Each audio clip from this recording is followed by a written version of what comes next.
तर आजचा मुद्दा असा आहे की आज सहज विषय निघाला, धर्मेंद्र यांचा आज मृत्यू झालेला आहे, आज निधन झालेले, ते पंचमहाभूतात विलीन झाले. तसं त्यांचं शरीर त्यांनी ठेवले, ध्येय ठेवले असं म्हणतात.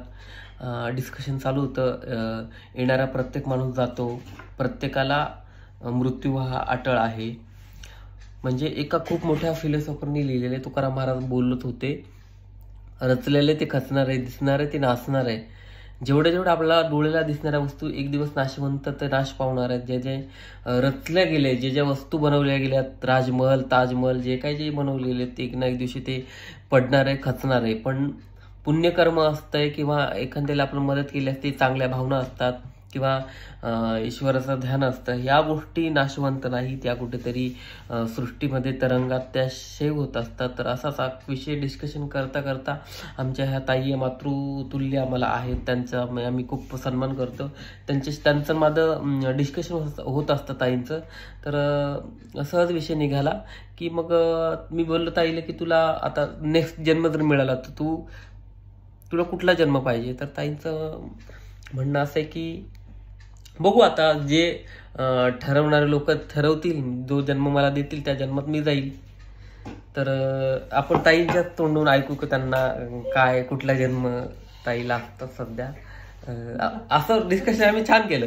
पण जेव्हा बोलायचा मुद्दा आला तेव्हा ताई बोलतात नको. मग नंतर ताईने विचार केला की म्हणे मी अंबानीच्या घरी जन्माला येईल. म्हणजे ताईचं हे होतं. मी म्हणलं अंबानी हे सगळं दिखावं, म्हणलं अंबानी काय नाही. सॉरी, भारतातल्या श्रीमंत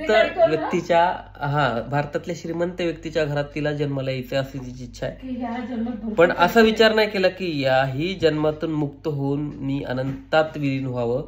हा जन्मच नकोय. जन्म मृत्यूच्या फेऱ्यातून मुक्त होण्याचा विचार मी तर करतोय, मला तर व्हायचंय.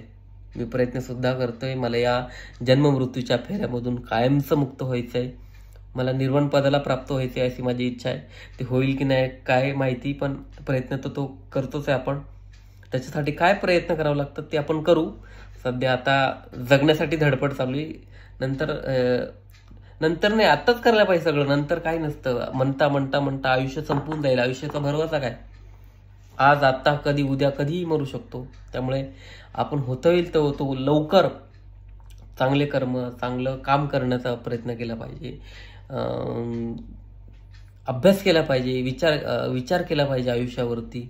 आणि खरंच या काय गोष्टी म्हणजे ज्या संत महात्म्यांनी महापुरुषांनी लिहिल्या त्याच्यावर आपण विचार केला पाहिजे. भांडणात आपलं आयुष्य बर्बाद नाही करायचं. कुणाचा वाईट विचार करण्यामध्ये आपलं आयुष्य बर्बाद नाही करायचं.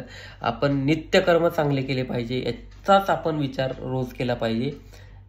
आणि काय नसतं मोठ्या घरी जन्माला येणं, छोट्या घरी जन्माला येणं. शेवटी खाली हात आए हे खाली हात जाएंगे. ताईचं हे म्हणणं आहे की खाली हात आए हे खाली हातच जाएंगे. सोबत काय घेऊन जाणार नाहीत.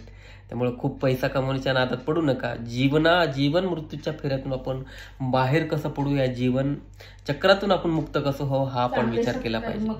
सत्कर्म करा. ताईचं म्हणणं सत्कर्म करा. आताच बोलली की मी खूप श्रीमंत व्यक्तीच्या घरात जन्माला यावं, पुढचा जन्म अशी माझी इच्छा आहे. आत्ताच बदलली की चांगले नित्यकर्म करा. पण ठीक आहे, तू तथाच तू तशा तुझी अपेक्षा आहे. पुढचा जन्म चांगला मिळो, तुला श्रीमंत घरात जन्माला येऊ, तुला सगळं सुख समाधान मिळो. पण त्यानंतरचा जन्म तुझा खूप म्हणजे खूप वाईट असतो. जेवढं सुख भोगलं तेवढं दुसऱ्या जन्मात दुःख भोगावं लागतं. तर हा विचारच पहिला केला पाहिजे. पण तू अडकलीस आता त्या मोहामध्ये, तर ते गोष्ट तुला मिळणार आहे. काय माहिती आता भारतातले जे